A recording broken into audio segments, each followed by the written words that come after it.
Hello guys, welcome to my channel atomic tutorial. So guys, आज हम पढ़ेंगे Sandmeyer reaction के बारे में। तो सबसे पहले हम यह समझेंगे कि सैंडमेयर रिएक्शन होता क्या है। It is a chemical reaction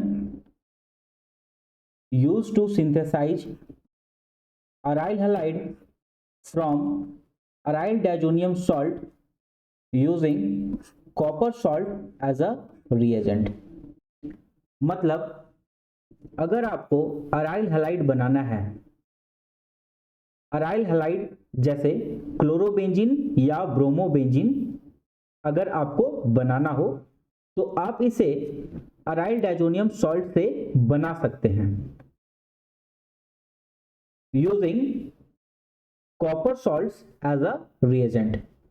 मतलब अराइल डायजोनियम सॉल्ट में कॉपर सॉल्ट का रिएजेंट डाल दो तो आप इसके मदद से क्लोरोबेंजीन या ब्रोमोबेंजीन बना सकते हैं और इसी रिएक्शन को हम बोलते हैं सैंडमेयर रिएक्शन।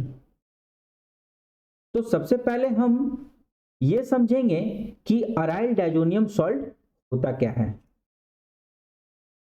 ये रहा आपका अराइल डायजोनियम सॉल्ट। इस बेंजीन ग्रुप से ये डाइजो ग्रुप अटैच्ड रहेगा डायरेक्टली और इसी को हम बोलते हैं अराइल डायजोनियम सॉल्ट या बेंजीन डायजोनियम सॉल्ट।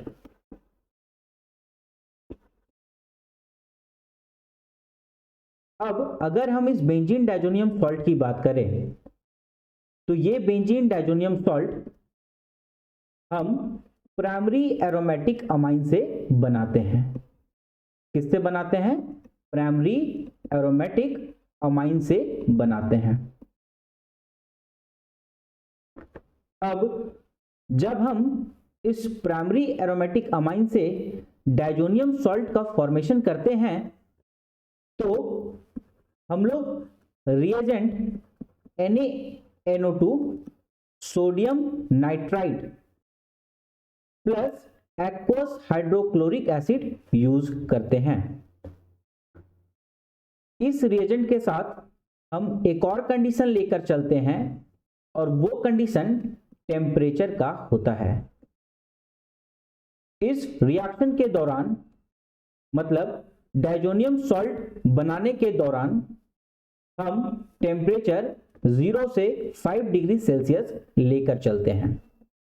अब 0 से 5 डिग्री सेल्सियस बहुत कम टेम्परेचर है और इस कम टेम्परेचर को लेने से बस एक फायदा यही होता है कि ये डायजोनियम सॉल्ट आपका स्टेबल होता है। मतलब 0 से 5 डिग्री सेल्सियस पे ये बेंजीन डायजोनियम सॉल्ट आपका स्टेबल है। अगर आप टेम्परेचर 0 to 5 डिग्री सेल्सियस ना रख करके इससे ज्यादा रखते हैं तो ये बेंजीन डायजोनियम सॉल्ट अनस्टेबल हो जाएगा। मतलब इस बेंजीन डायजोनियम सॉल्ट से N2 गैस निकल जाएगा और फिर ये अराइल कार्बोकेटाइन में कन्वर्ट हो जाएगा। और आप सब जानते हैं कि अराइल कार्बोकेटाइन आपका बहुत ही अनस्टेबल माना जाता है। मैंने बेंजीन डायजोनियम सॉल्ट का रिएक्शन और रिएक्शन मैकेनिज्म दोनों ही पिछले लेक्चर में करवा रखा है और मैंने उस लेक्चर का लिंक नीचे डिस्क्रिप्शन बॉक्स में दे रखा है। आप वहां पर जाकर प्रिपरेशन और reaction mechanism benzene diazonium salt का देख सकते हैं। अब अगर हम बात करें सैंडमेयर रिएक्शन की तो सैंडमेयर रिएक्शन में आप क्लोरोबेंजीन या ब्रोमोबेंजीन बना सकते हैं from this benzene diazonium salt. बस आपको जो रिएजेंट है ये कॉपर सॉल्ट का रिएजेंट लेना पड़ेगा।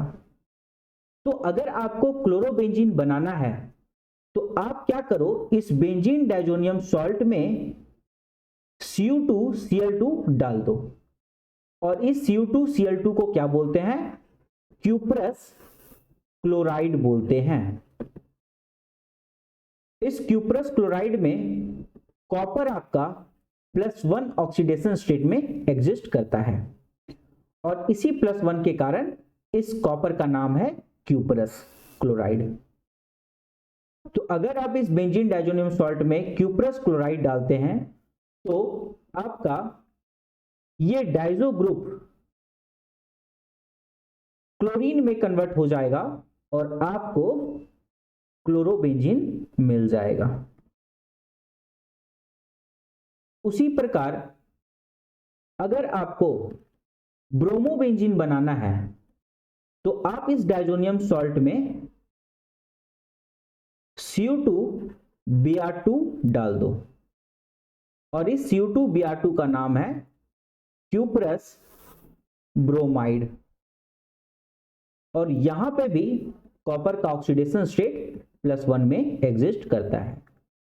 अगर आप इस बेंजीन डायजोनियम सॉल्ट में क्यूपरस ब्रोमाइड डालते हैं तो आपका ये डाइजो ग्रुप ब्रोमीन से कन्वर्ट हो जाएगा और आपको ब्रोमोबेंजीन मिल जाएगा।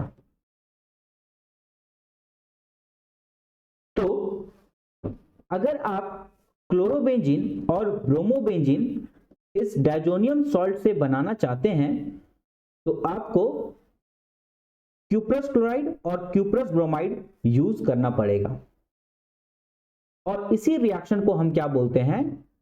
Sandmeyer reaction.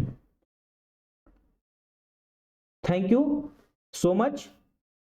और याद रहे, अगर आपको बेंजीन डायजोनियम सॉल्ट का रिएक्शन और रिएक्शन मैकेनिज्म दोनों ही देखना है तो डिस्क्रिप्शन बॉक्स में जाकर गिवन लिंक के थ्रू आप देख सकते हैं। Thank you so much. Subscribe now and press the bell icon. Never miss an update.